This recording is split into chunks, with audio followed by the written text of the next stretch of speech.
Have you ever felt like your heart is a tangled rope, full of tight knots you cannot loosen no matter how hard you pull? Have you ever told yourself you just want a simple life, yet the more you struggle, the more complicated, heavy, and stuck everything seems inside? Welcome back to the channel, my friend. I am glad you are here, because today we are going to talk about those invisible knots in your heart that never seem to go away.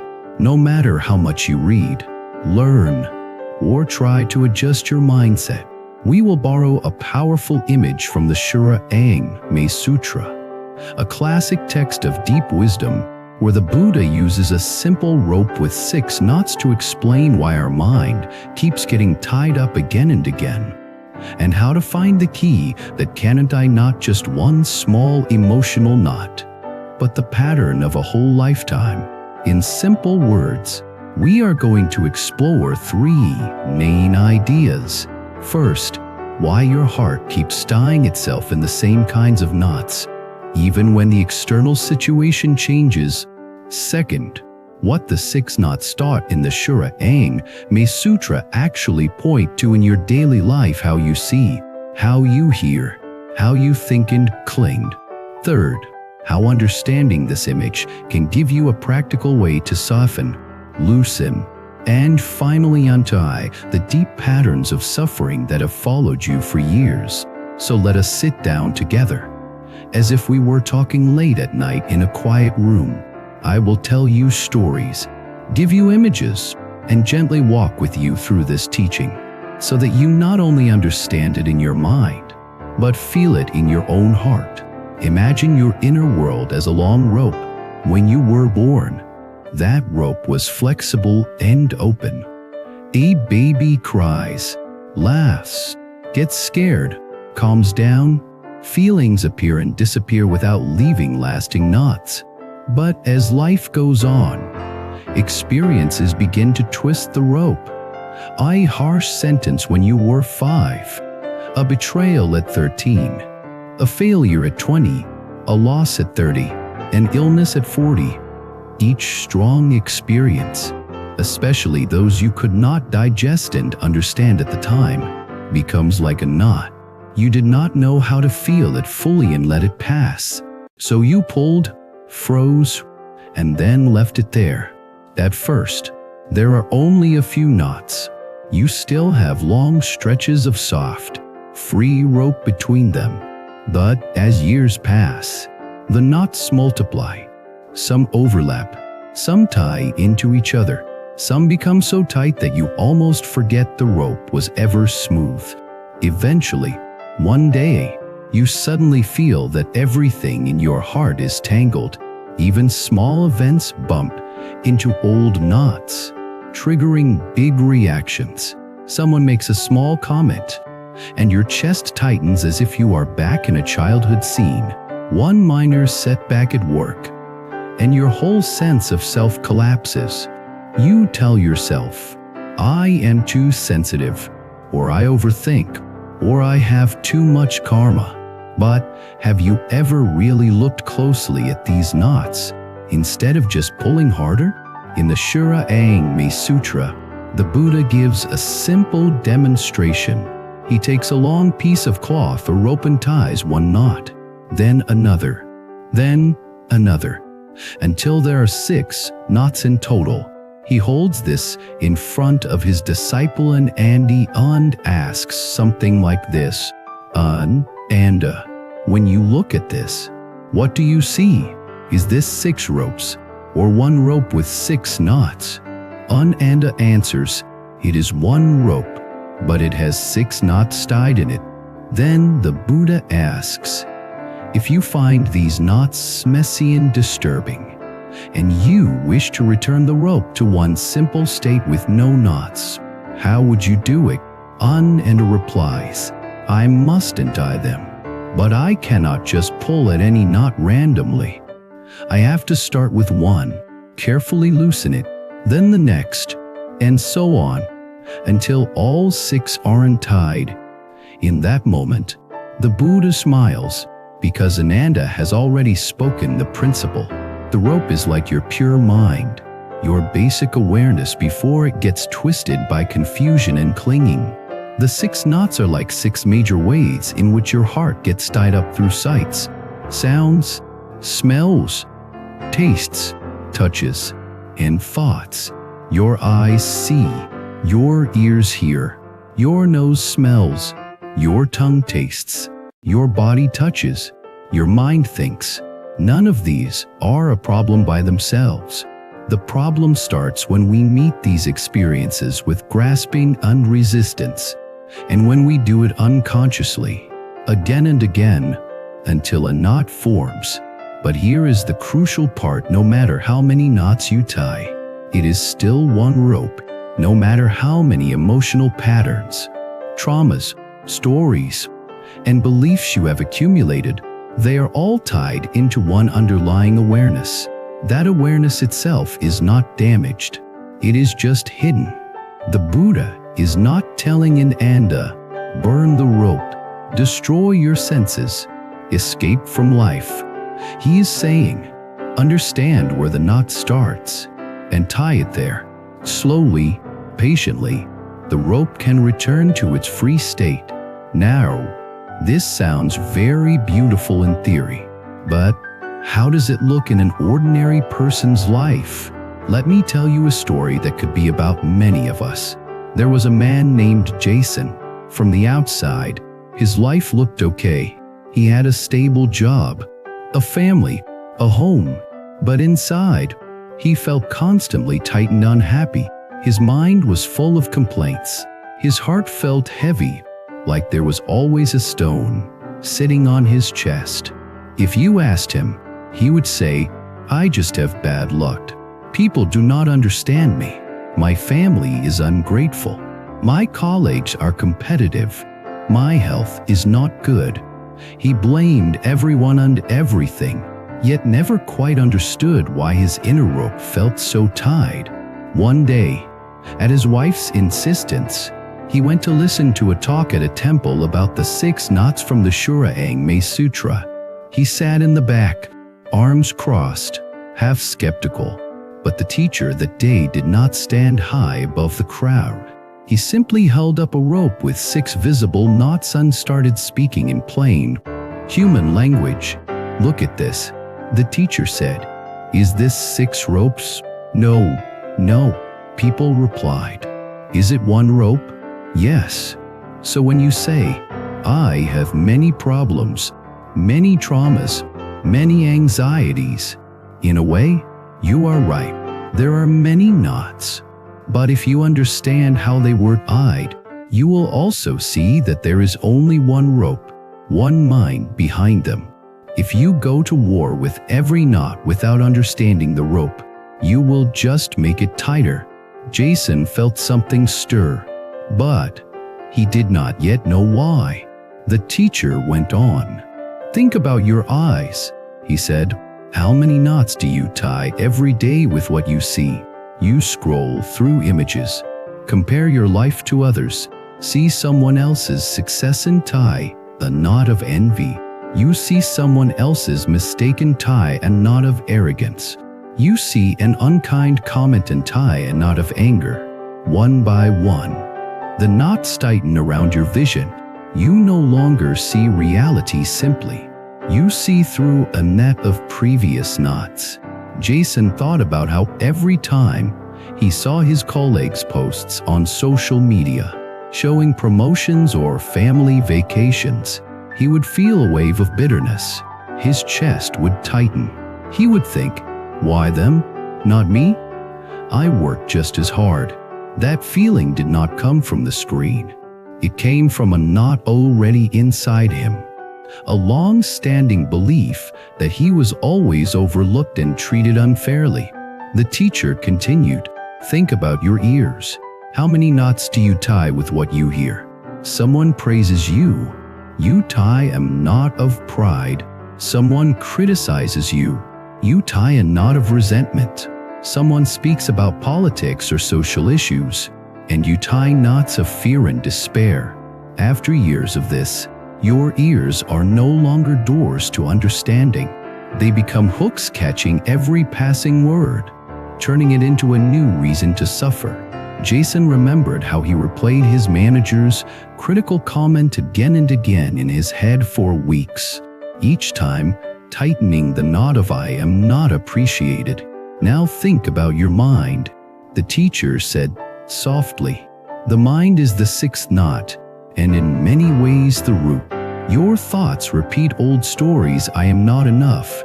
People cannot be trusted. Life has no meaning." Each repetition tightens the knot.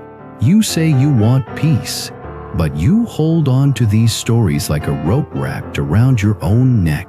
You keep pulling. At that moment, Jason felt as if someone had put a mirror in front of him. He suddenly saw how, for years, he had rehearsed the same inner monologues. At night, lying in bed, he would silently complain about his family, his job, his past. He thought he was just releasing stress, but in fact, he was tying the knots again every single day. The teacher then did something simple. He pointed to the first knot on the rope and said, "If you want this knot to disappear, where do you work? On this knot, or on the fourth one?" "On this one," people answered. "Exactly," he said. "If your heart knot comes from how you react to what you see, you must start by looking more clearly and relaxing there. If it comes from how you interpret what you hear, you must work there. If it comes from a repeating thought, you must examine that thought directly. You cannot untie a knot by pulling another one harder. In the same way, you cannot heal a childhood wound by punishing your spouse. You cannot resolve your fear of abandonment by controlling your children. You must find the first knot and gently loosen it where it began." Jason went home strangely quiet. His wife asked, "So, how was the talk?" He surprised himself by saying, "I think I saw my own knots today." From that evening on, he decided to experiment. The first arena he chose was his reaction to his son's behavior. For years, he had been quick-tempered. When his son did not perform well in school, he felt a knot of anger and shame rising in his chest. He did not see a child. He saw an extension of his own ego.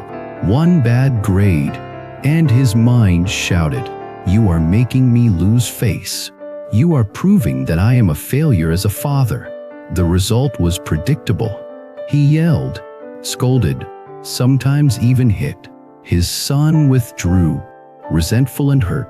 The relationship deteriorated. This, in Shurangama language, was a knot of the mind, triggered by sights and sounds. One evening, his son came home with another disappointing test score. As usual, the knot in Jason's chest tightened instantly. His hands wanted to slam the table. His voice wanted to rise. But the image of the rope flashed in his mind. He remembered the teacher saying, "If you want to untie a knot, you must see how it is tied." He paused. Instead of exploding immediately, he walked to another room for a minute, feeling his breath. He asked himself quietly, "What am I really reacting to? Is it this piece of paper? Or something older?" Memories surfaced. He saw his own father, red-faced, standing over him when he was 10, slamming his test paper on the table, shouting, "You are hopeless. Look at the neighbor's kid. You will never make it. You are a disgrace." He felt again the burning shame, the helplessness, the desire to disappear. In that little boy's heart, the first knot had been tied. "If I do not perform, I do not deserve love. If my child fails, it proves that I am worthless." Now, decades later, every time he saw his son's test scores, that same knot was pulled tight. He thought he was angry at his son. In truth, he was still entangled with his own father's voice. Realizing this did not make the knot vanish instantly, but it's often something. He went back to the table, looked at his son's frightened face, and gently said, "Let us talk." For the first time, instead of launching into accusations, he asked, "What happened? Is there something you do not understand? Or is something bothering you lately?" His son hesitated, then slowly opened up about feeling overwhelmed, about being bullied, about losing motivation because he believed that nothing he did was ever enough for his father anyway. As Jason listened, tears filled his eyes. He realized he had almost passed on the exact same knot to the next generation. That night they did not solve everything, but one small thread of the knot loosened. This is what it looks like to start untying from the right place. You see, the Shurangama Sutra is not only a high philosophy text, it is a manual for how our senses and mind create suffering and how they can also be gates to liberation. The 6 knots are not somewhere in the sky. They are present in every moment of your day. When you wake up and immediately grab your phone, comparing your life to others, the first knot tightens. When you hear gossip and let it stir up anger, the second knot tightens. When you repeat an old story in your mind about how you are always the victim, the 6th knot tightens. But the same eyes that tie knots through comparison can untie them through mindful looking. Instead of comparing, you can look at your own life with gratitude and clarity. The same ears that tie knots through gossip can untie them by listening deeply without automatically believing everything. The same mind that ties knots through repetitive negative thoughts can untie them by seeing clearly, "This is just a thought. It is not who I am." Let us go back to the rope for a moment. If you pull the rope from both ends, the knots become tighter. This is like fighting with your emotions. You feel sadness rising and you say, "I should not be sad. I am a spiritual person. I should be above this." You feel anger and you scold yourself. How can I still be angry after all these years of practice? In doing this, you have 2 forces. One is the original emotion. The other is your resistance to it. They pull against each other, and the knot becomes harder and harder. Untying, on the other hand, is gentle. When you untie a knot in a physical rope, you do not yank it sharply. You poke, feel, loosen the tightest part first, create space, and gradually the knot opens. In the same way, when you sit quietly with your anger, sadness, fear, and trace it back to its root, you are gently loosening. Sometimes, that root goes far back. A few years ago, there was a practitioner who went to a teacher, complaining, "I have such bad temper. I am angry at everyone. I snap at my family. I hate this about myself, but I cannot change." The teacher did not immediately give a formula. Instead, he asked, "Can you remember the first time your anger really exploded? The earliest memory of losing control?" The man thought for a long time. Images of recent conflicts came and went. Then he suddenly remembered a scene from childhood. He was about 9 years old. He had been humiliated by a teacher in front of the whole class. That day, he went home burning with rage and shame. When his younger sibling accidentally bumped into him, he turned and slapped them hard. His sibling cried loudly. His mother came out, scolded him, and he felt even more wronged. In that moment, a pattern formed. Whenever he felt small and powerless in front of authority, he went home and directed that anger at weaker family members. That pattern repeated for decades. Every job with a strict boss, every authority figure who made him feel inadequate would stir the old knot, and he would explode at his wife and children later. The teacher gently pointed out, "Do you see? Your knot is not only about your current family. It began long ago with a mixture of shame and helplessness that you never fully felt understood, or released. You have been pulling on that knot for years by reenacting the same pattern. Now, instead of pulling, can you just sit with that 9-year-old boy in your heart? Let him feel what he could not feel then, and tell him he is safe now? The man cried as he imagined hugging that younger self. For the first time, instead of judging his anger, he met its root with compassion. That did not make him completely calm overnight, but from then on, every time anger rose, he remembered, "This is my old knot. I do not have to let it strangle the people I love." He began to untie instead of pull. This is what true spiritual practice looks like. It is not about pretending you do not have knots. It is about courageously seeing where they begin and patiently loosening them. Now, you might be wondering, the Shurangama Sutra talks about 6 knots. Do I have to identify each one clearly and follow some technical system? The answer is both simpler and deeper. You do not need to become a scholar of terminology.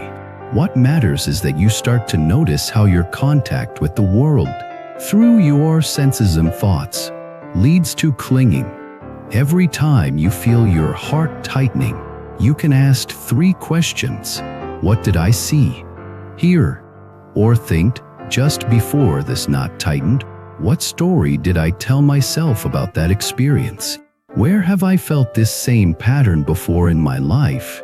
These questions help you trace your knot back to the first twist instead of fighting endlessly with its latest appearance. For example, imagine you are in a meeting. A colleague questions your idea. Immediately you feel a knot of defensiveness. Your face gets hot. Your mind starts listing all the ways they are stupid. Pause, if you can, even for half a breath. What did you see and hear? My colleague raised doubts. That is all. What story did you tell yourself?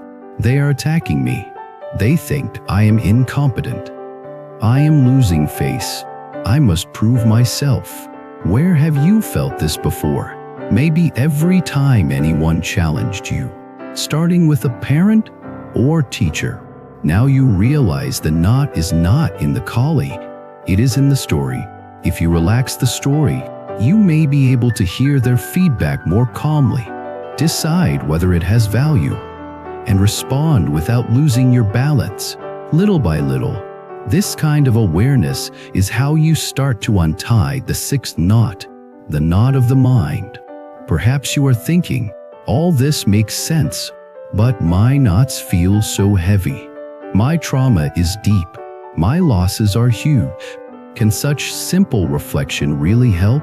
Let us be honest. Some knots are very tight. They may be tied not only by events in this lifetime, but by long patterns of fear, grasping, and harm from the past. Untying them completely may take years. But every time you meet a knot with understanding instead of automatic reactivity, you loosen one thread. Every time you choose to respond differently to a familiar trigger, you create a small space in the rope. Over many such moments, the rope becomes more flexible. Think of someone who practices meditation regularly. At first, when they sit down, their mind is full of noise, memories, plans, fantasies, regrets, all rush in. They feel discouraged. I cannot find peace. I am worse than others. But if they keep sitting, gently noticing these thoughts without feeding them, something changes. The same thoughts still arise, but they have less power. The practitioner learns to see them as passing clouds. That seeing is untying. Your life is the same. Practice is not an instant magic trick. It is repeated, intelligent contact with your own mind, guided by teachings like the 6 knots. Now, I want to speak directly to something very human. Sometimes, when we hear about deep teachings from texts like the Shurangama Sutra, we put them on a high shelf in our minds. We tell ourselves, that is too advanced for me. I am just an ordinary person with ordinary problems. I will never reach that level. But the Buddha used the image of a rope and 6 knots precisely to make it clear that this is about everyday life, not about sitting in a cave on a mountain. You do not have to become a scholar to benefit. You only have to be willing to look honestly at your own reactions and to trust that your original mind, the rope itself, is still pure beneath all the knots. Imagine that original mind as a wide, clear sky. Your knots are like clouds. Some are thin, some are dark and heavy. When you are inside a storm cloud, you may think the whole sky is black, but the sun and the open space are still there. Above and around the cloud, no number of clouds can permanently stain the sky. In the same way, no number of emotional knots can destroy your basic capacity for wisdom, compassion, and peace. They can hide it, they can distort it, but they cannot erase it. Knowing this, you can face your own knots without despair. You can say to yourself, yes, I am tangled. Yes, I have many patterns, but underneath, my mind is a single rope of awareness. If I patiently untie, I can taste freedom. As we move toward the end of this sharing, I want to invite you into a more personal reflection. Think of one major knot in your life right now. Maybe it is a relationship that constantly triggers you. Maybe it is a fear that stalks you every night. Maybe it is a habit you hate but cannot seem to stop.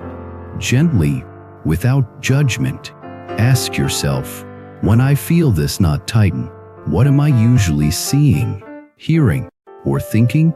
Can I remember the earliest time I felt something similar? Can I allow myself, just once, to sit with that original pain without running away, blaming others, or blaming myself? You do not have to push yourself into traumatization. You simply open a door. You might sit with a memory for a few breaths, placing a hand on your heart, telling your younger self, I see you, I am here now.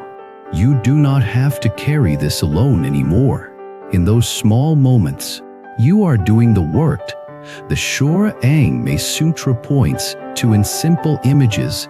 You are starting with one knot, unloosening it in the right place. Let me share one more story to make this real. A woman, let us call her Emily, grew up with a mother who was constantly anxious, uncritical. Whenever Emily wanted to try something new, her mother would say, "You will fail. You are too naive. Be careful. The world is dangerous." Out of a desire to protect, the mother planted seeds of fear. As an adult, Emily found that every time she considered a new job, a new relationship, a new project, a wave of terror rose. She would think, I am not ready. I will fail. I will be hurt. She interpreted this fear as a sign that she should stay where she was. As a result, her life became smaller and smaller. One day, during a retreat where the teacher spoke about the 6 knots, she realized something. The fear she felt every time she faced change was not a wise intuition about genuine danger. It was an old knot, tied by many years of hearing her mother's anxious voice. Her eyes saw a new opportunity. Her ears heard someone's neutral comment. But her mind immediately tied those to the knot of I will fail and be hurt. In that moment, she decided to try something new. The next time fear rose, she did not automatically obey it. She sat down, breathed, and said to herself, "This is that old knot again. Thank you for trying to protect me, but I choose to loosen you now." She took one small step toward the new opportunity anyway. Over time, each time she acted gently against the old fear, a thread of the knot loosened. She did not suddenly become fearless, but she stopped letting that knot completely control her destiny. In a quiet way, She was following the teaching of the 6 knots. So, my friend, as you listen to all of this, maybe you feel your own ropes, your own angles. You might feel sad, realizing how long you have been pulling in the wrong way. You might feel hopeful, sensing that there actually is a method to this untying. I want you to know that it is normal to feel both. There is grief in seeing how we have repeated old patterns and hurt ourselves and others. But there is also relief in realizing that those patterns are not fixed. They are knots, and knots can be untied.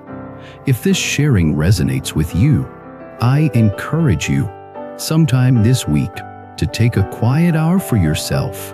You can sit with a notebook, or just with your breath.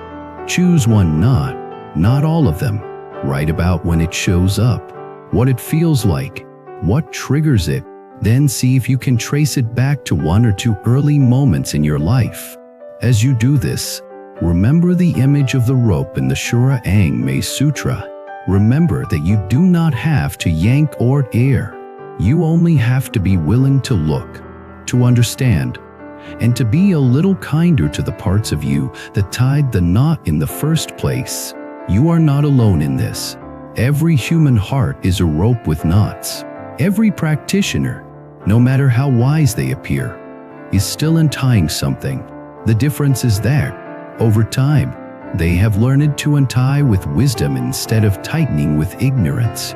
If you feel comfortable, I invite you to share in the comments one knot you are ready to look at more honestly, or a story of how you have already loosened a pattern that used to control you.